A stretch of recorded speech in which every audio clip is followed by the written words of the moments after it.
면서 이혼까지 완전히 마무리가 되었네요. 3년간의 결혼 생활 중 남편과는 그렇다 할 큰 문제가 없었습니다. 주제 파악도 못하는 자기애가 강한 시집도 못 간 신우 때문에 이혼하게 되었지요.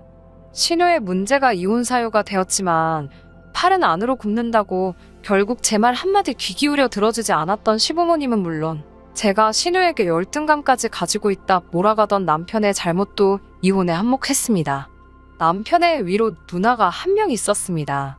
남편과는 연년생으로 나이 차이가 저랑도 많이 나는 편은 아닙니다. 상위권 대학을 졸업하고 이름 들으면 다 알 정도로 유명한 회사 다니고 있던 신우였으니 신우에 비해 좋은 학교 나오지 못한 제가 시가족들의 눈에는 당연히 모자란 사람처럼 보였을 테죠. 좋은 학교 들어가기 위해 남들보다 배는 노력했을 신우의 노력을 폄하하거나 무시해본 적은 당연히 없습니다. 남편도 어디 가서 뒤처지는 스펙은 아니었지만 신우가 이뤄놓은 것에 비하면 보잘것 없었어요. 그런 신우는 시부모님의 자랑이기도 했지만 반대로 아픈 손가락이기도 했었습니다. 저와 남편이 결혼식을 올릴 때 신우의 나이가 33이었고 신우는 그때도 그랬지만 아직까지도 결혼을 못하고 있었거든요. 본인의 말로는 못하고 있는 게 아니라 안 하고 있는 거라고 말을 하고는 했습니다. 요즘 결혼 안 하는 게 뭐 흠이나 되나요?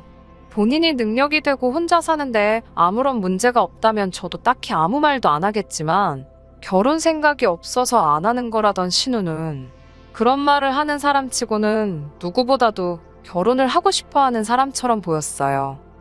결혼정보회사에 가입해서 소개를 주선하는 데만 1년에 몇백씩을 쓰고 있었고 이 모임 저 모임 다 들락거리면서 어떻게든 짝꿍을 구해서 결혼하고 싶어 하는 의지가 누구보다도 강해 보였습니다. 제가 처음부터 신우를 싫어한 건 아니에요. 처음 가족들을 소개받는 자리에서 시부모님도 물어보지 않으시던 저의 출신 학교라든지 무슨 회사를 다니는지 연봉이 얼마 정도인지 꼬치꼬치 캐물으며 저를 자기 자신과 비교해가면서 잘난 척을 해댔기에 첫 인상이 좋지 않았던 건 사실이었습니다. 하지만 그때는 남편이 이혼하기 직전처럼 신우 편을 들던 게 아니라 제 편이었으니 저에게 귀뜸해주기를 누나가 시집을 못 가서 저런다고 자기보다 일찍 결혼하는 우리한테 배 아파서 저러는 거라 이해해달라고 말해줬었거든요. 신우의 행동들이 거슬리기는 했지만 저도 나름 그런 행동들이 신우가 자신의 자존감을 회복하기 위한 방법 중에 하나라고 생각하며 최대한 이해해주려고 애를 썼습니다. 하지만 참는 것도 한두 번이지 계속해서 저를 걸고 넘어지니 저도 인내심에 슬슬 한계가 오기 시작했어요. 제가 졸업한 학교가 신우가 다니던 학교보다 유명세는 떨어질지언정 그리고 제가 다니는 회사가 신우가 다니는 회사보다 연봉을 덜 줄지언정 저는 제 삶이 힘들고 불편하다고 생각한 적 한 번도 없거든요. 그런데 굳이 자기 남동생의 아내를 까내려야만 속이 후련했는지 계속해서 자기 잘난 이야기를 하는데 들어주는 것도 하루 이틀 일이지. 이대로 가다간 제가 한번 뒤집어 엎어도 없겠더라고요. 그러다가 남편에게서 신우가 이미 몇 년 전부터 결혼정보회사에 가입되어 있다는 소식을 듣고는 그때 확신이 든 게 신우가 남자가 없어서 저러는 게 아닌가 싶은 생각이 들었습니다. 신우가 성격이 괴팍하긴 하지만 어쨌든 좋은 회사 다니며 연봉도 높은 편이니 경우에 따라서 신부감으로 모자라는 점은 딱히 없다고 생각했어요. 신우의 저런 만행도 신우가 남자가 생기면 다 끝날 거라고 생각해서 결혼정보회사에서 소개를 받고는 있긴 하지만 저도 같이 도와주면 좋겠다는 생각에 저도 발벗고 나서서 소개해줄 사람을 찾기 시작했습니다. 어렵게 저도 주변 사람들 연줄 통해서 신우와 만날 법한 남자들 여러 명을 소개시켜줬는데 이대로 가다가는 신우가 결혼하기도 전에 제 평판이 바닥에 떨어질 것 같더라고요. 자기애가 강한 신우는 웬만한 남자들은 눈에 들어오지도 않는 듯 보였습니다. 이 남자는 자기에 비해 직업이 어떻고 이 남자는 키가 어떻고 외모가 어떻고 나이가 많아서 싫다, 차가 없어서 싫다 하면서 제가 소개시켜주는 사람들마다 전부 다 퇴짜를 놓기 시작했던 거예요. 제 주변 지인들까지 소개시켜주기도 했지만 그 사람들이 하나같이 하는 말이 신우가 눈이 아주 많이 높다고 하는 말이었습니다. 그리고 또 자기애는 뭐 그렇게 강한지 아주 자기 잘난 줄만 알고 매너가 하나도 없다고 하더라고요. 신우의 외모가 남자들을 정신 못 차리게 할 정도로 경국지색도 아니고 그렇다고 나이가 어린 것도 아닌데 바라는 건 뭐 그렇게 많은지 모르겠다고. 신우가 학교도 좋고 회사도 좋고 하지만 전문직 여성들에 비하면 돈도 쓸어 담을 정도로 버는 것도 아닌데 주제 파악을 저렇게 해서야 어디 결혼하겠냐는 말까지 들어야 했습니다. 제가 신우의 짝을 찾아주기 위해 백방으로 노력해봤지만 세상 그 어떤 남자를 데려다 놓아도 신우의 눈에는 차지도 않을 것 같아서 저도 몇 번 더 소개시켜주다가 중도 포기하게 되었어요. 그 이후에는 저도 신우한테 질려서 신우와 교류하는 횟수를 거의 줄였습니다. 그때까지만 해도 남편의 서포트가 있었기 때문에 신우를 마주치는 건 명절 때 몇 번 말고는 거의 없었거든요. 그래서 제가 신우에게 남자를 소개시켜주는 걸 포기한 이후로는 자주 만나지도 않아서 직접적으로 저의 삶에 크게 해를 끼친 적이 없었습니다. 신우가 결혼하겠다고 나대기 시작한 작년 초가 시작되기 전까지는 말이죠. 새해가 밝은 날 시댁에 방문했는데 신우가 그날 현재 좋은 만남을 가지고 있는 사람이 있고 아마 잘 될 것 같다는 식으로 처음 가족들 앞에 말을 꺼냈습니다. 말씀드렸다시피 시부모님이 신우를 자랑스러워하기는 하지만 해가 지나면 지날수록 결혼 시장에서 조금씩 경쟁력을 잃어가고 있다는 걸 아셨기 때문에 신우를 많이 걱정하셨거든요. 그런데 신우가 나서서 결혼 상대가 있다는 듯이 말하니 엄청 기뻐하시더라고요. 저도 저 신우가 자기 마음에 드는 조건 맞는 남자를 찾아서 결혼한다는 걸 상상조차 해본 적이 없었기 때문에 저는 기쁘다기보다는 충격적으로 다가왔습니다. 사람이 갑자기 바뀌면 죽는다잖아요. 동화 속에 나올 법한 백마탄 왕자님만 찾던 신우가 결혼 상대를 찾았다는 말에 저는 신우가 자기 주제 파악을 하고 눈을 낮췄구나 하는 생각이 들었어요. 시부모님이 입이 귀에 걸리셔가지고 신우에게 그래서 그 남자는 뭐 하는 사람이냐? 어떤 사람이냐? 꼬치꼬치 캐묻기 시작했어요. 신우가 자신있게 대답하기를 지금 만나는 상대가 재벌가라는 사실을 꺼냈습니다. 처음에는 제 귀를 의심하게 되었습니다. 하고 많은 남자들 중에서 재벌가 남자라니요. 신우가 재벌가 남자를 만나면 안 된다는 법은 없지만 신우가 처음으로 결혼을 전제로 만난다는 사람이 다른 사람도 아니고 재벌이세라니 제가 제대로 들은 게 맞는지 제 귀를 믿을 수가 없었습니다. 재벌가이세가 하고 많은 예쁘고 젊은 여자 냅두고 뭐하러 신우를 왜 만나느냐 직설적으로 따져 물을 수가 없으니 그저 의심하는 것 외에는 제가 할 수 있는 일이 없었죠. 다행히 제가 궁금했던 걸 시부모님이 신우에게 물어보셔서 궁금증을 해결할 수 있었어요. 신우가 자기 남자친구에 대해 자랑처럼 이 사실 저 사실을 늘어놓더라고요. 시부모님도 신이 나서 이것저것 질문하시고 그러다가 시부모님께서 신우에게 어쩌다가 이런 훌륭한 남자친구를 만나게 되었냐는 질문에 신우가 아직은 한 번도 만난 적이 없고 채팅으로 알게 되었다는 말을 모두 앞에 해왔습니다. 그 말에 여태까지 잔뜩 들떠 계시던 시부모님도 실망한 표정이 역력했고 저 또한 제가 가진 의문에 답을 찾았다는 생각에 더 이상 궁금하지조차 않았어요. 시부모님도 신우 기분을 살피며 최대한 실망한 티를 내지 않으려고 하셨으나 신우도 아주 바보는 아니었는지 갑자기 차가워진 분위기 때문에 채팅으로 만나기는 했지만 재벌가 사람임은 사실이라며 어떻게든 다시 자기 이야기로 대화의 주제를 돌리고 싶어 하더라고요. 난처해하시는 시부모님을 보다 못한 제가 한마디 했습니다. 세상에 채팅으로 결혼 상대를 구하는 재벌가가 세상 천하에 어디 있겠냐고요. 요즘 꽃뱀 말들이 많은데 형님 혹시 방울뱀한테 물린 것 아니냐고 혹시 모르니 조심하라고요. 저는 사실 저 말이 신우를 웃음거리로 만들려고 한 게 아닌데 신우는 제 말에 얼굴이 새빨개지고 남편은 옆에서 배꼽을 쥐고 웃더라고요. 방울뱀이 뭐냐고 하면서 웃기 시작하니까 시부모님도 터져나오는 웃음을 참지 못하셨는지 결국 따라 웃게 되었어요. 신우가 그때 마음이 많이 상해 보였는데 여태껏 저를 괴롭혔던 걸 한 방 먹여주는 기분이라 미안하기도 했지만 속이 참 시원했습니다. 하지만 신우는 끝까지 자기와 연락을 나누고 있는 상대방이 재벌이세라는 사실을 굳게 믿고 있더라고요. 나한테 거짓말 할 사람이 아니다. 너가 이 사람을 알기나 하냐면서 방방 뛰는데 그래서 저도 신우에게 하나의 가능성을 이야기한 것뿐이니 조심했으면 좋겠다는 취지에서 말한 거지 웃음거리로 만들려던 생각은 없었다고 다시 한번 원래 말한 목적을 설명해줬어요. 그때까지만 해도 저도 남편도 시부모님도 신우가 만나는 남자에 대해서 크게 믿고 있는 눈치가 아니었습니다. 재벌가라는 그 남자가 직접 집에 찾아오기 전까지는 말이죠. 시간은 그날로부터 조금 지나서 설 연휴가 되었습니다. 연휴 시작 날과 설날 당일을 시댁에서 보내고 남은 연휴 기간을 친정에서 보낼 계획이었습니다. 시댁에서 설을 보내고 친정으로 향한 당일날 신우에게서 연락을 받게 되었습니다. 당장 시댁으로 다시 올라오라고요.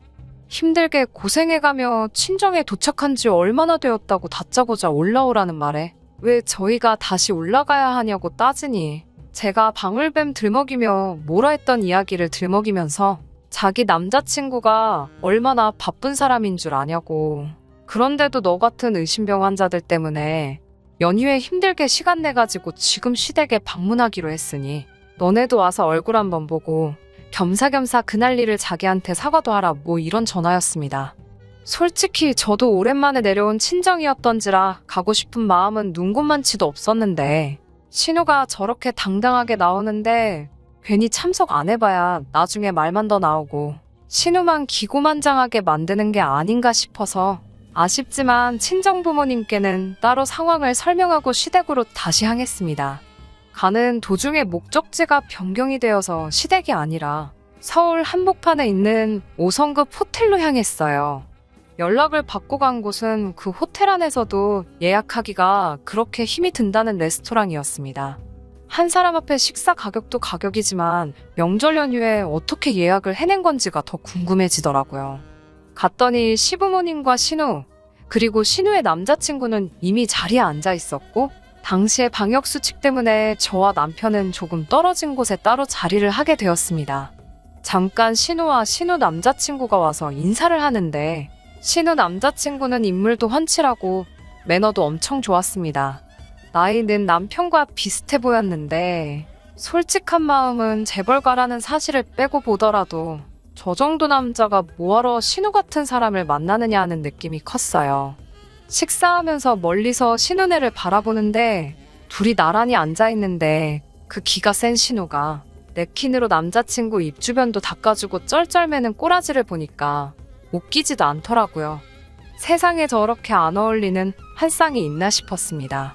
그러니 저는 솔직히 의심이 점점 확신으로 바뀌기 시작하고 있었는데 시부모님이나 남편은 저와는 다른 생각이더라고요.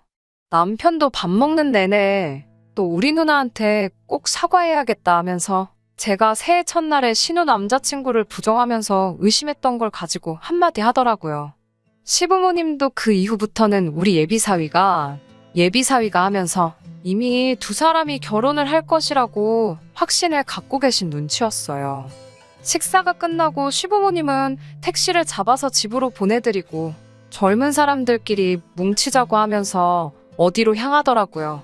도착한 곳에서 메뉴판을 보니 술 한 잔에 무슨 몇만 원씩 하는 비싼 고급 술집이었습니다. 자주 오는 곳인지 신우 남자친구를 향해 직원들이 반갑게 인사도 해주더라고요. 남편은 이미 자기한테 재벌가 매형이 생긴다고 신이 난 분위기였습니다.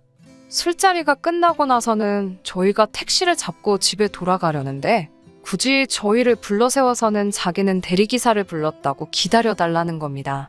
그러고선 자기 자동차를 보여주는데 자동차를 보여줄 때는 신우보다 오히려 제 남편이 더 좋아하더라고요. 그도 그럴 게 남편이 언젠가는 꼭 타보고 싶다던 차값만 해도 몇 억에 달하는 외제차였거든요. 집에 돌아가는 택시 안에서 남편은 누나가 또 저런 능력이 있는 줄은 몰랐다면서 감탄사를 연발했어요. 누나가 인기가 없던 게 아니고 재벌집 같은 데서는 먹여주는 스타일이라서 평범한 남자들은 누나의 아우라에 밀렸던 거 아니겠냐고 하는데 참 어이가 없었습니다. 신우가 처음 남자가 있다고 했던 날에 저는 도무지 믿을 수 없었지만 실제로 제 눈으로 똑똑히 봤으니 아무 말도 할 수가 없었습니다.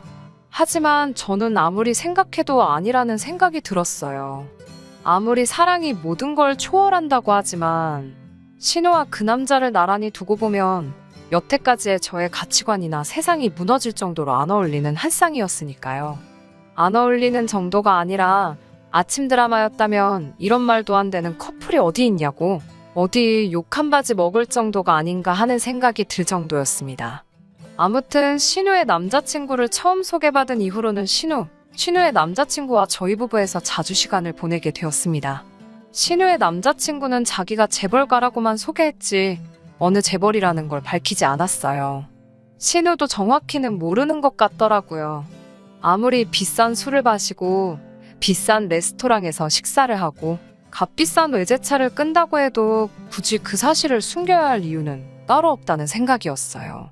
제가 끈덕지게 물어보니 신우 남자친구가 자기가 말 못할 사정이 있다며 이유를 구구절절히 설명해 주더라고요. 자신이 재벌가 출신은 맞지만 서자 출신이라서 세상에 알릴 수가 없다고요. 자신의 존재가 세상에 알려지면 아버지가 여태껏 일궈놓은 기업의 근간이 뿌리채 흔들릴 수도 있으니 조심하고 싶다고 합니다. 첩 출신인 어머니한테 누를 끼치고 싶지 않다고 하기도 하고요. 그나마 다행인 건 아버지의 친자식들이 다 흐리멍텅해서 나중에는 자기가 승계순위에 들어갈 수 있을 거라고. 자기 집안이 정 궁금하면 모자란 자식들을 데리고 있는 재벌 집안을 검색해보라고 말하더라고요. 신우도 이 말은 처음 들었나 봐요. 그 말을 듣고 그동안 얼마나 힘들었겠냐며 눈물까지 보이더라고요. 신우가 언제부터 저렇게 공감 능력이 좋았는지 참 어이가 없었는데 돈은 많아 보이지만 저렇게 숨기는 게 많은 것이 저는 솔직히 신뢰하지 못할 사람이라는 생각이 들었어요. 아무튼 그렇게 자주 같이 시간을 보내다가 신우 남자친구의 아버지가 급한 회사 인수합병 문제 때문에 자기가 한동안 해외에 나가 있어야 할 것 같다는 소식을 전해왔습니다. 당분간은 해외에서 머물러야 할 것 같다고 작별 인사랍시고 서울이 한눈에 들어오는 호텔방까지 잡아줘서 송별 파티까지 열었습니다. 다음날 아침에 저희 남편한테 부탁해서 외제차를 맡겨주고는 공항까지도 바래다 달라고 부탁을 했어요. 출국 수속이 끝나고 비행기 타러 나가는 모습까지 보여주고 신우의 남자친구는 한국을 떠났습니다. 돌아오는 길에는 외제차가 아니라 지하철을 타고 돌아와야 했는데 남편은 자기 드림카를 몰아봤으니 인생의 소원을 성취한 것 같다며 엄청 벅차올라 있더라고요. 남자친구가 있는 동안은 신우가 저한테 스트레스 주는 일이 없었는데 남자친구가 한국을 떠나자마자 다시 저를 걸고 넘어지더라고요. 사실 남자친구가 그렇게 신뢰가 가지 않는다고 말을 제가 먼저 꺼냈으니 제가 먼저 신우 심기를 건드린 게 맞긴 한데 신우는 그렇게 소시민같이 사니까 인생에 발전이 없는 거라면서 남자친구가 돌아올 때 뭔 명품 가방을 사오기로 했네. 어쩌네 자랑처럼 떠들더라고요. 제 월급으로는 평생 가도 들지 못할 만한 가방이라고요. 거기까지 다 좋았었는데 문제는 신우의 남자친구가 한국을 떠난 지 2개월이 지나고 나서 일어났습니다. 평소처럼 한가한 주말을 보내고 있었는데 시부모님이 가족회의를 한답시고 저희 부부를 소집하셨어요. 무슨 일인가 부랴부랴 시댁에 도착을 했더니 신우가 앞뒤 다 잘라먹고 다짜고짜 저희한테 돈이 얼마나 있냐고 물어보더라고요.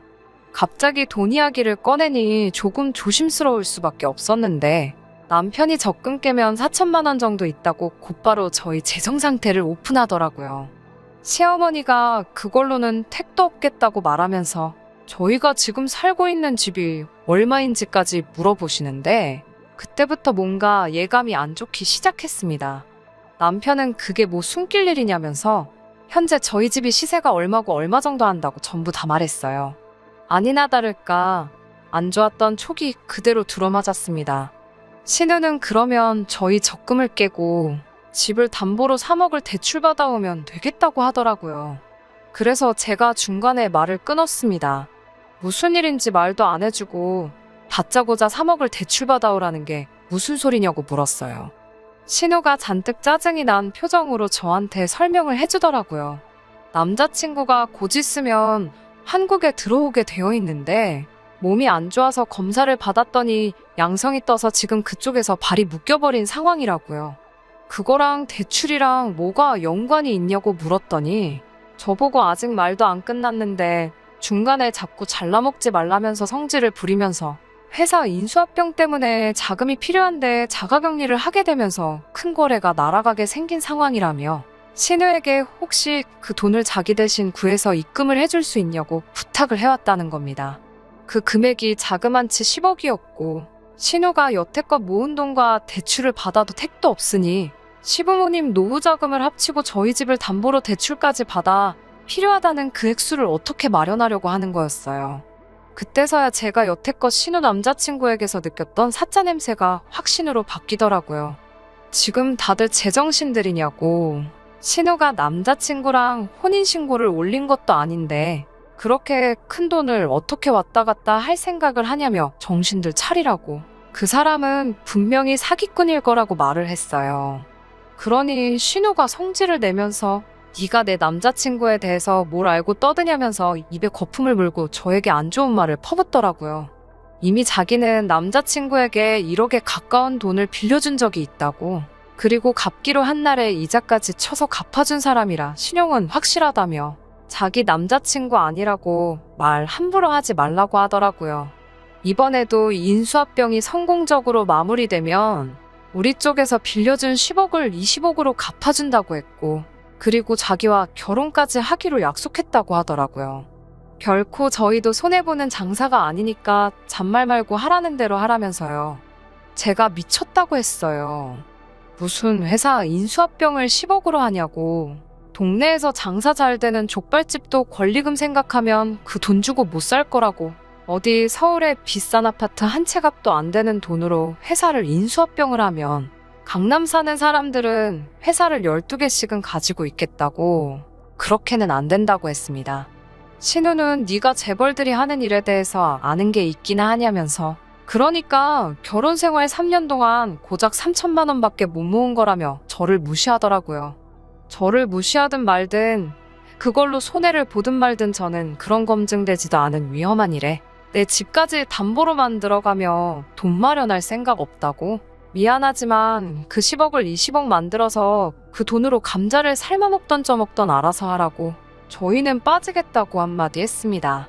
제가 한 말이 틀린 점이 하나도 없고 수상한 구석 투성이인데도 남편은 저보다 자기 누나 편을 들더군요. 신뢰관계라면 이미 그동안 많이 쌓지 않았냐고. 자기가 볼 때는 누나의 남자친구가 믿을 만한 사람인 것 같다고요. 어이가 없어서 그게 어딜 봐서 믿을 만한 사람이냐고 따지니 공항 갈 때도 그 비싼 차를 자기에게 맡겨주지 않았냐는 겁니다. 그리고 그동안 신우 남자친구가 한국에 있을 때 우리한테 사준 밥이며 술이며 마지막 날 송별회를 했던 호텔방까지 그런 것만 대충 계산해도 몇 천만 원 돈은 할 텐데 그런 사람이 고작 10억대 먹자고 버리는 일이 아닐 거라고 아주 이야기를 듣고 있으니 이 자리에서 신우보다 더 신우 남자친구를 믿고 있는 것처럼 보이더라고요. 그래서 알고 없다고 할 거면 마음대로 하라고 대신에 저는 빼달라고 했어요. 제가 강경하게 나가니 남편이 알았다고 대답하길래 저는 남편이 생각을 고쳐먹고 제 뜻을 따르기로 한 줄 알았죠. 그런데 어이없게도 남편은 저에게 이혼 이야기를 꺼내더군요. 재산을 정확히 반으로 분할해 줄 테니 이혼하자고요. 10억이 20억이 되는 장사인데 계산이 안 되느냐며 우리 3년간 모은 게 3천이라고 이대로라면 3억을 모으기 위해서는 30년의 세월이 걸리지 않겠냐며 이런 일확천금의 기회를 자기는 놓칠 수 없다고 하더라고요. 사기꾼이면 어쩔 거냐고 물으니 저한테 오히려 사기꾼이 아니면 어쩔 거냐고 네가 어디 가서 그 3억을 벌어오기라도 할 거냐면서 어깃장을 부리는데 이제는 답도 없다고 생각했어요. 그래서 이혼하자고 했습니다. 남편은 집을 담보로 대출을 받아 저에게 재산 분할을 해주고 말 그대로 연끌을 해서 끝내 그 금액을 맞추더라고요. 모자란 돈은 친한 친구에게서까지 빌렸나 봅니다. 합의 이혼이라 이혼까지 가는데 그렇게 긴 시간이 걸리지 않았는데도 숙려 기간 동안 저한테 와서는 너는 내가 부자 되면 다시 받아달라는 말도 꺼내지 말라고 아주 까불거리면서 제 속을 뒤집어 놓더라고요.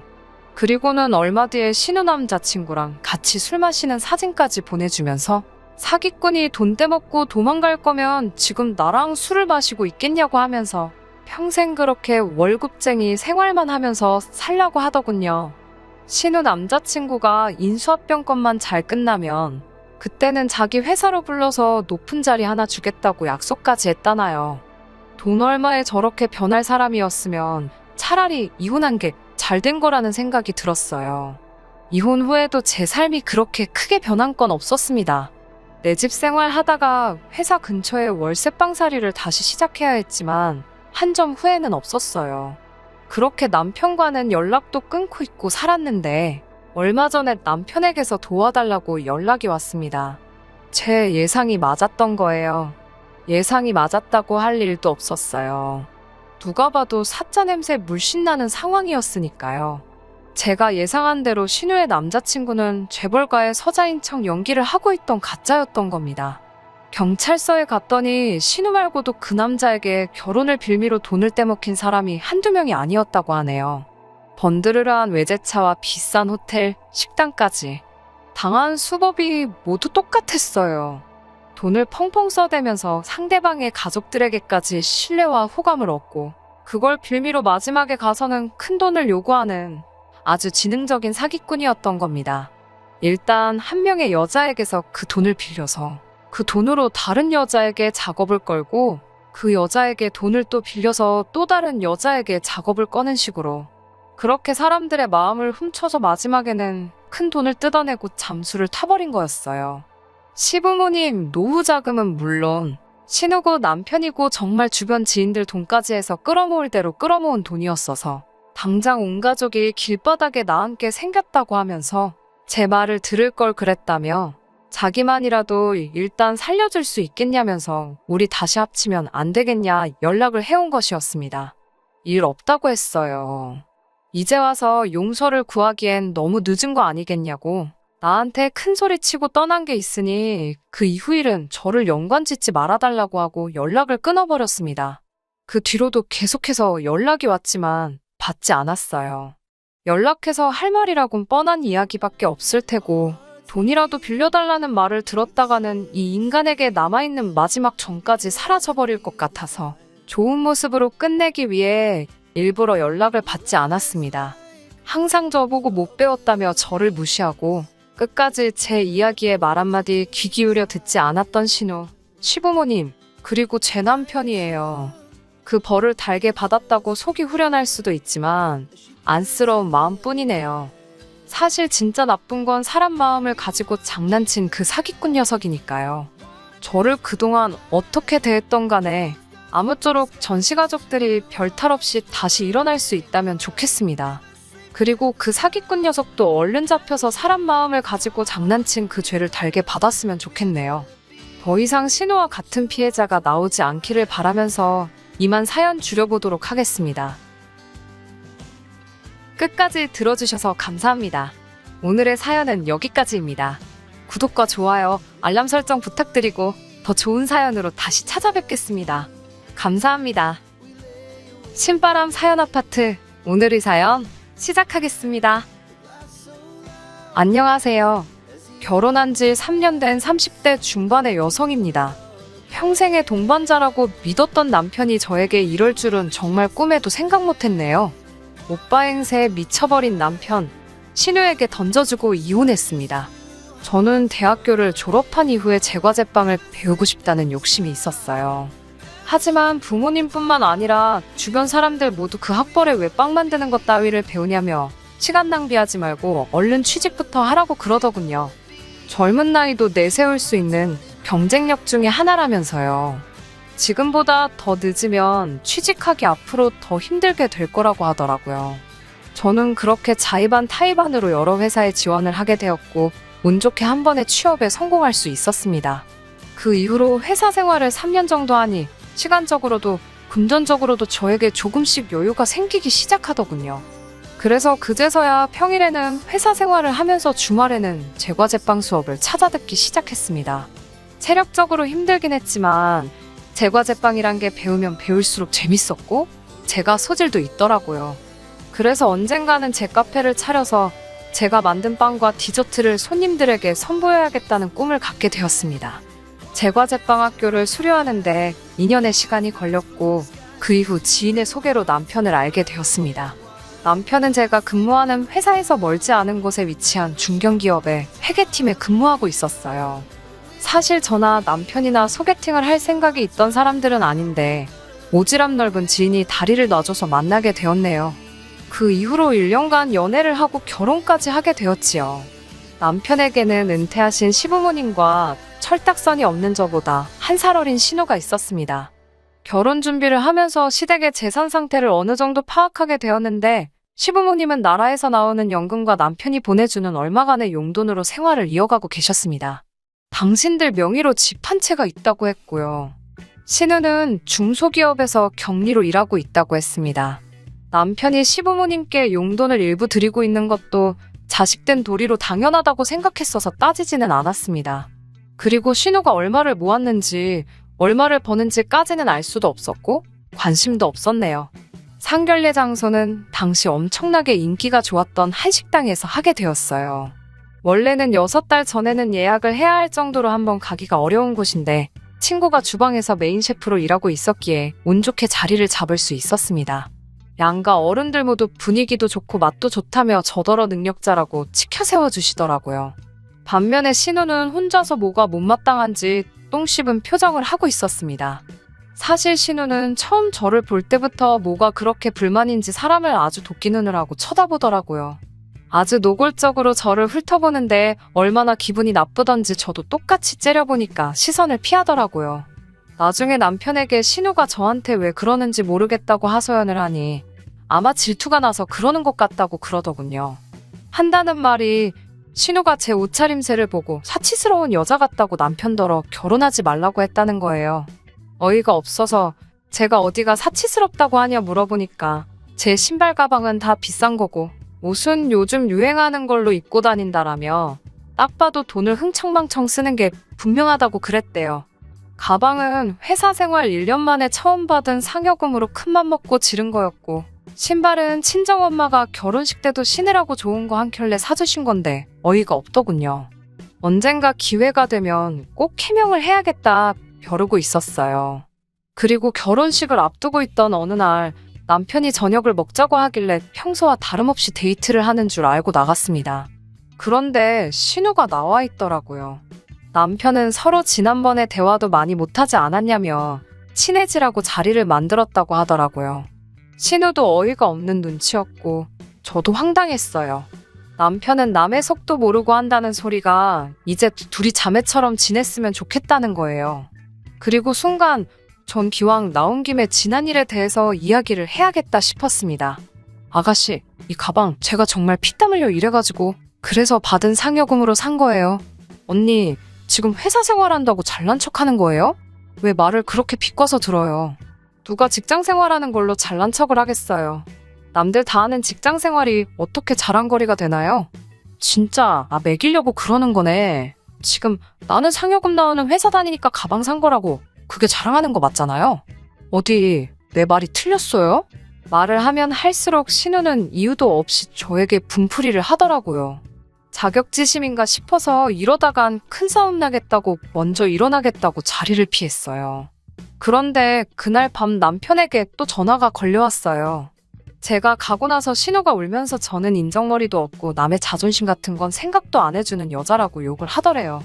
피해의식 있는 사람 별로 안 좋아하는데 그게 딱 신우가 그런 사람이었네요. 그래도 신우 때문에 날 다 잡아놓은 결혼을 깰 수는 없었습니다.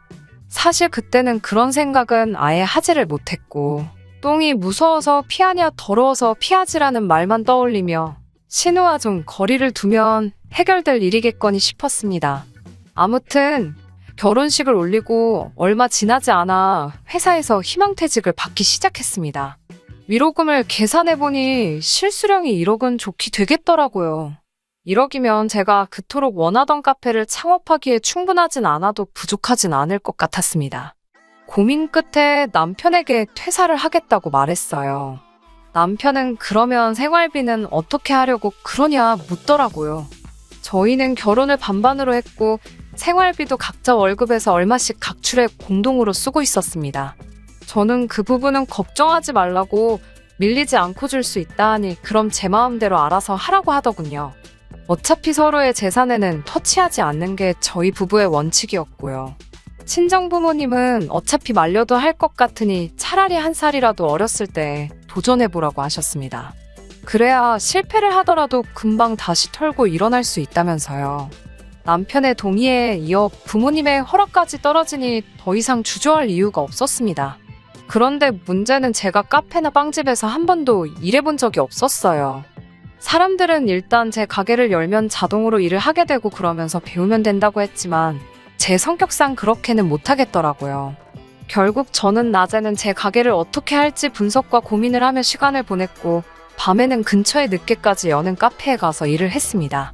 급기야 아르바이트를 시작한 지 6개월이 지났을 땐 제가 카페 오픈을 준비 중이란 사실을 몰랐던 카페 매니저가 저에게 동업을 해보지 않겠냐고 물어왔어요.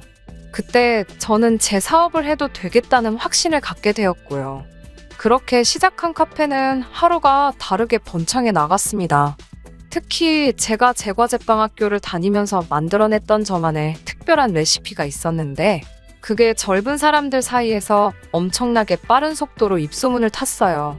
카페를 연 지 6개월 만에 예약 주문을 받게 되었고 전국으로 배송까지 하기 시작했어요. 너무 잘 되니까 오히려 떨떠름하기까지 하더군요. 그리고 그때부터 수입도 어느 정도 안정을 되찾게 되었습니다. 저는 친정부모님께 용돈도 넉넉히 드리고 중고차지만 외제차도 한 대 뽑고 새 가방도 하나 샀어요. 그동안 열심히 살아온 제 자신에게 주는 보상이었지요. 그리고 얼마 지나지 않아 시어머니의 생신이었습니다. 시댁은 저희가 사는 집에서 차로 40분, 대중교통으론 1시간 20분이 걸리는 곳에 있었기에 당연히 차를 가지고 가게 되었습니다. 시댁에 도착해 차에서 내리는데 신우가 바로 저쪽에서 오고 있더라고요. 신우는 저는 본체만 취하고 운전석에서 내리는 남편에게 외제차 산 거냐며 멋지다고 소리를 지르고 난리더군요. 전 남편이 제 차라는 사실을 신우에게 말했으면 싶었는데 했으면 하는 말은 안 하고 필요하면 말하라고 이 오빠가 언제든지 빌려준다는 헛소리를 하고 앉았더라고요. 평소에 신우가 저한테 하는 태도도 불만이 많았는데 쓸데없는 소리를 하니까 저도 살짝 욱했어요. 왜 당신 것도 아닌데 그런 약속을 해? 요새 젊은 애들이 외제차 좋아하니까 혹시 타보고 싶다 하면 잠깐 빌려주자는 이야기야. 아가씨, 이거 제 차고요. 오빠가 왜 그런 말을 하는지 모르겠는데 차는 제 차라서 빌려줄 생각 없어요. 남편의 헛소리를 중간에 딱 잘라 끊어버리니 남편이 말을 뭐 그런 식으로 하냐는 표정으로 저를 쳐다보더라고요. 신우도 살짝 언짢다는 듯이 반응했어요. 이 외제차가 언니 차라고요? 언니가 돈이 어디서 나서? 오빠 돈으로 산 거니까 오빠 거지. 그게 왜 언니 거예요? 차는 제가 벌어서 제 힘으로 산 거예요. 언니, 회사 때려치고 지금 집에 있다면서? 왜 자꾸 거짓말해요? 누가 제가 집에 있대요? 오빠가 저 카페 차린 거 말 안 해줬어요? 저 요새 진짜 눈코 뜰 새 없이 바쁘거든요. 지금도 간신히 온 거예요. 언니가 카페를 차렸다고요? 회사에서 위로금 받은 걸로 차렸어요. 나중에 한번 친구들하고 놀러와요. 장사가 잘 돼서 자리가 없을 수도 있으니까 올 거면 꼭 미리 전화하고 오시고요. 신우는 똥 씹은 표정을 하더니 아닌 척하면서 저를 또 위아래로 훑고 있더라고요. 남편은 한숨을 내쉬고는 저더러 왜 그렇게 신우기를 죽이냐고 그러더군요. 게다가 시어머니까지 저에게 잠깐 보자고 하시더라고요. 시어머니께서는 신우가 자존심은 강한데 마음은 여려서 상처를 잘 받는다 하셨습니다. 그러니까 신우 앞에서는 너무 잘난 척을 하지 말라면서 명품 가방 같은 것도 메고 오지 말고 시댁에 올 때는 웬만하면 대중교통을 타고 왔으면 좋겠다고 그러시더군요. 제가 드리는 용돈은 입이 귀에 걸리도록 웃으시면서 고맙다고 받으셔놓고 좀 어이가 없었지요. 하지만 이런 일들로 제가 남편과 이혼을 생각한 건 절대로 아닙니다. 개념 없는 신우 이야기 저도 여기저기서 많이 들어봤기 때문에 내 신우도 그런 부류 중 하나려니 생각만 했어요. 시어머니의 말도 안 되는 억지도 팔은 원래 안으로 굽는다는 말을 생각하면 이해 못할 것도 없었고요. 무엇보다 남편의 역할이 저에겐 중요했는데 제 앞에서 신우를 싸고 도는 일은 없었기에 정말이지 기분은 나쁘고 빈정은 상했어도 적어도 저에게 헤어질 이유로는 충분치 않았습니다. 하지만 이런 저를 비웃기라도 하듯 남편은 제 뒤통수를 치려고 했어요. 카페를 연 지 1년 반이 좀 넘었을 때입니다. 어느 날 갑자기 아무런 예고도 없이 남편이 회사를 때려쳤다는 거예요. 앞으로 뭐 할 건데 상의도 없이 관뒀냐고 하니까 제 카페에서 일하면 안 되냐고 묻더군요. 황당하고 당혹스러웠습니다. 남편과 같이 일한다면 공과 사를 구분하기가 힘들게 뻔했으니까요. 저는 그건 안 된다고 시간이 걸리더라도 이직을 하라고 했어요. 제 벌이가 남편이 버는 것보다 좋았어도 장사로 버는 돈과 회사에서 받아오는 안정적인 수입이 차이가 있는 건 분명했으니까요. 하지만 남편은 뭐하러 돈 주고 직원을 쓰냐며 자기가 하면 인건비도 덜 들고 아무래도 생판 남한테 맡기는 것보다야 가족이 주인의식을 갖고 하는 게 더 믿음직스럽고 제가 더 편하지 않겠냐며 믿고 한번 맡겨보라고 그러더군요. 마침 카페에서 일하던 매니저가 고향으로 돌아가야 한다고 그만두고 싶다고 제게 말해왔던 차였고 결국 믿져야 본전이다 셈치고 남편에게 그럼 카페로 출근을 하라고 했습니다. 그리고 석 달쯤 지났을 때예요.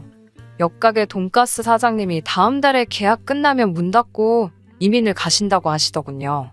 사실 항상 옆가게까지 확장을 하면 좋겠다 생각하고 있었는데 그 이야기를 들으니 잘 됐다 싶었습니다. 처음에 오픈할 때 예산 문제도 있고 그래서 매장을 크게 오픈을 못했거든요. 게다가 저는 빵이 구워지는 걸 손님들에게 다 보이게끔 만들어놨기 때문에 오히려 손님들이 앉을 자리가 부족해졌지요. 건물주에게 물어보니 원하면 확장을 해도 된다 했습니다. 그동안 한번 돈과 대출 약간이면 못할 것도 없겠다 싶었어요. 남편에게는 굳이 말하지 않았습니다. 제 이름으로 받아서 제가 갚는 대출인데도 어찌나 잔소리가 심한지 한 번 당한 적이 있었거든요. 나중에 확장공사 들어가면서 말해줄 생각이었지요. 그렇게 계약서 작성만 앞두고 있던 어느 날이었습니다. 제가 급하게 나오느라 수첩을 집에 두고 출근을 했다는 걸 알게 되었습니다. 더군다나 수첩에는 자세히는 아니어도 제가 그동안 개발한 메뉴들의 레시피가 적혀 있었고 대략적인 매상부터 시작해서 나름대로 저에게 중요한 정보들이 적혀 있었기 때문에 괜히 마음이 급하더라고요. 결국 직원에게 잠깐 가게를 맡겨놓고 집으로 다시 돌아왔어요. 그런데 회사 면접 보러 간다며 카페에도 안 나왔던 남편이 집에 있더라고요. 남편도 갑자기 제가 와서 놀란 눈치였어요. 그러더니 수첩을 꺼내 보이며 이것 때문에 왔냐고 묻더라고요. 다시 카페에 가봐야 해서 빨리 돌려달라고 했더니 제 수첩을 맘대로 다 읽어본 듯 하더라고요. 자기한테 상의도 없이 대출받아서 카페를 넓힐 계획을 가지고 있었냐고 따지더라고요. 자기는 회사 그만둘 때 저한테 아무 상의도 없었으면서 자기한테는 아무 말도 없이 그럴 수가 있냐며 아주 개거품을 물더라고요. 몇 달 일했으니 알지 않냐고. 가게가 작아서 손님들 컴플레인도 많은데 이참에 확장하려고 한다니까 제 말은 듣지도 않고 아직 계약서는 안 썼냐고 재차 확인을 해왔습니다. 남편이 도대체 무슨 이야기를 하려고 저러나 싶었지만 일단 저는 카페로 얼른 다시 돌아가 봐야 했기 때문에 더 이상 대화를 할 수는 없었어요. 그날 밤 카페 뒷정리까지 다 하고 나서 집에 오니 10시 가까이 되었습니다. 얼른 씻고 빨리 자야겠다는 생각뿐이었어요. 그런데 남편이 아까 이야기하자고 한 거 기억하냐며 이쪽에 와서 얘기 좀 해보자고 그러는 거예요. 도대체 왜 그러냐고 하니까 뜬금없이 신우가 저를 엄청 부러워한다 소리를 했습니다. 갑자기 왜 그런 소리를 하냐니까 신우가 1살밖에 차이 안 나는데 누구는 커피 팔면서 카페에서 사장님 소리 들으면서 돈 벌고 자기는 매일 회사에서 커피 타오라는 소리나 들으면서 돈은 돈대로 못 번다고 하소연을 하더래요. 그 말을 들으니 안 됐기도 하면서도 제가 뭐 딱히 해줄 말이 없더라고요. 남편은 제 눈치를 살살 보더니 그래서 말인데 가게 확장은 좀 늦추고 그 돈을 차라리 신우에게 좀 빌려주면 안 되겠냐고 그러더군요. 신우한테 내 돈을 왜 빌려주냐고 물었더니 신우도 카페를 차리고 싶다 했답니다. 손님들 커피 주문이나 받고 빵이나 계산해주면서 얼마나 편하게 돈 버냐고요. 신우의 그런 사고방식을 듣고 저는 너무 화가 났습니다. 남편도 얼마 안 되는 기간이지만 같이 일하면서 제가 얼마나 고생하는지 뻔히 봐왔으면서 신우의 그런 말에 반박도 하지 않았다는 사실도 굉장히 기분이 나빴어요. 그런 제 마음을 아는지 모르는지 남편은 이제 신우가 시집도 가야 하지 않냐며 좀 도와달라고 하더라고요. 당신은 모아둔 돈이 없냐? 그걸 왜 내 돈으로 도와주느냐고 물으니 남편이 우물쭈물 말을 못하더군요. 제가 남편과 비록 반반 결혼을 하고 있지만 그래도 아내로서 남편이 한 달에 평균적으로 얼마를 받는지는 대략적으로 알고 있었어요. 게다가 남편은 씀씀이가 큰 편도 아니라서 분명히 모아둔 돈이 있을 거라 믿었거든요. 그런데 모아둔 돈 없냐는 제 질문에 대답을 못하는 걸 보니 뭔가 있구나 싶었습니다. 저는 결국 남편을 다그치며 돈 다 어디다 썼냐고 물었고 남편은 기어들어가는 목소리로 이미 전부 신우한테 줬다고 하더군요. 황당하고 기도 안 차서 얼마를 줬냐니까 5천을 줬답니다. 그런데도 한 2천이 부족하다며 그걸 저한테 빌려달라고 그런 거고요. 저는 정색을 하며 가족 간의 돈거래는 안 한다고 하곤 자러 들어가 버렸어요. 그리고 이튿날 잠에서 눈을 뜨니 남편이 없더라고요. 먼저 카페에 나갔을 리는 없었기에 걱정은 좀 됐지만 부부싸움하고 기분이 상해서 어디 바람이라도 쐬러 갔거니 싶어서 전화는 안 해봤습니다. 출근한 지 1시간도 안 됐을 무렵 시어머니한테서 전화가 걸려왔어요. 시어머니께서는 왜 신우 돈 좀 빌려달라는데 그렇게 인색하게 구냐고 따지셨습니다. 제 친동생이어도 안 빌려줬겠냐고요. 바쁜 시간대에 전화하셔서는 억지를 쓰시니 저도 너무 화가 났습니다. 저는 그러면 어머님 돈 빌려주시라고 저도 지금 대출받아서 가게 운영해야 되는데 왜 저한테 그러시냐고 따졌습니다. 그러자 저더러 시부모 돈 없다고 무시하는 거냐며 혀를 차시더니 저는 가족이 물에 빠져도 하나 도와주지도 않을 못된 인간이라고 욕을 하시더라고요. 결국 신우에게 돈은 안 빌려줬습니다. 제가 계약서를 쓰고 온 걸 안 남편은 노발대발 난리가 났더라고요. 신우에게 자기가 어떻게 보이겠냐며 저 때문에 체면한석에 생겼다고 책임지라고 난리더군요. 시어머니도 결국 네 고집대로 했냐며 그렇게 네 맘대로 살 거면 내 아들하고 왜 사냐고 악다구니를 쓰셨습니다. 저도 너무 화가 나서 저도 지금 그게 궁금하다고 제가 왜 어머님 아들하고 사는지 모르겠다고 맞받아쳐 버렸습니다. 그러자 남편이 지금 시어머니한테 그게 무슨 사가지냐며 그까짓 거 돈 좀 번다고 눈에 뵈는 게 없냐고 그러시더군요. 저는 남편에게 나한테 이러지 말고 그냥 신우한테 가서 신우랑 잘 먹고 잘 살아라 그랬습니다. 남편도 저더러 후회하지 말라고 물음장을 놓더군요. 그렇게 며칠 뒤 저희는 합의 이혼서를 제출하게 되었습니다. 처음부터 반반 결혼이었기 때문에 위자료나 그런 건 없었고요. 같이 살던 집은 제가 결혼 전부터 소유하고 있던 거였기 때문에 남편과 나눌 재산이 하나도 없었지요. 그런데도 너무 손쉽게 이혼을 하는 걸 보니 이 사람이 무슨 꿍꿍이가 있는가 했는데 그걸 나중에 가서야 알게 되었어요. 모든 이혼 절차가 끝나고 한 세 달쯤 지났을 때였어요. 저희 카페에 오신 손님 한 분이 어디서 저만의 디저트와 비슷하게 생긴 디저트를 다른 가게에서 먹었는데 너무 맛이 없어서 혼났다며 사진을 보여줬습니다. 그런데 사진 뒤쪽에 흐릿하게 찍힌 두 인물이 신우와 남편처럼 생겼더라고요. 저는 손님에게 주소를 물어 그 가게를 찾아가 보았습니다. 아니나 다를까 가게에 걸린 사진들을 보니 역시 신우와 남편이 새로 차린 맞더군요. 선글라스에 마스크까지 써가며 알아보지 못하게 제 정체를 숨기려고 노력했는데 그럴 필요조차 없었어요. 가게 어디에도 두 사람의 모습이 보이지가 않더라고요. 직원에게 사장님과 제가 아는 사이인데 지나가는 길에 인사나 하러 들렀다고 말을 하고 두 사람의 행방을 물어봤는데 직원은 사장님들은 가게를 거의 직원들에게만 맡겨두고 출근을 하지 않으신다 하더라고요.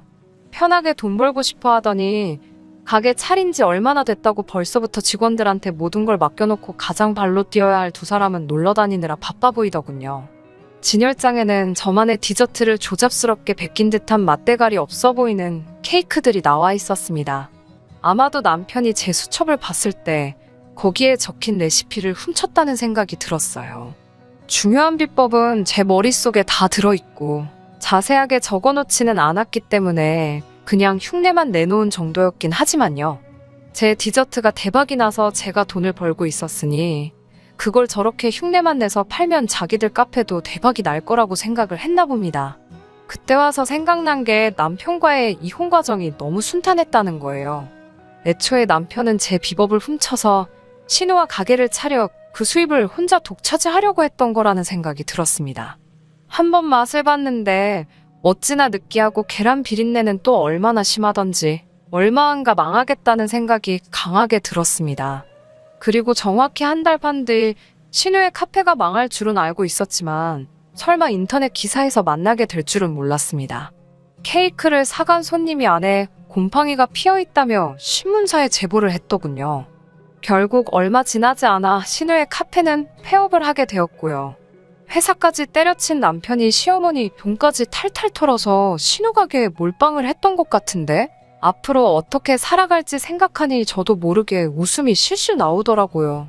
장사하는 사람들이 돈 편하게 번다고 생각하는 월급쟁이들의 말로가 어떤 건지 딱 보였어요. 두 사람이 가게에 매일같이 출근해서 장사를 했어도 잘 되었을 거라는 생각이 들지는 않았지만 말이에요.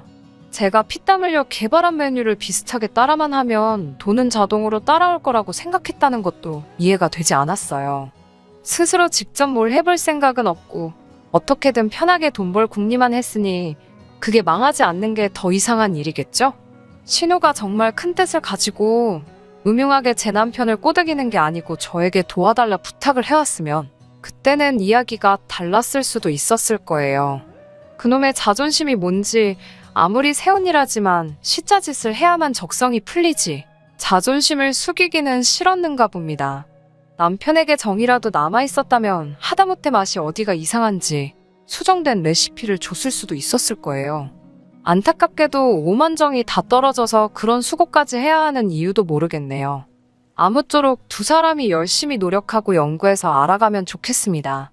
신우와 남편을 찾아가 조만간 제 가게들이 타 지역에 지점을 2개나 내게 되었다는 사실도 말해줘야겠어요. 자기들은 쫄딱 망했는데 제 성공담을 들으면 얼마나 배 아파할까요?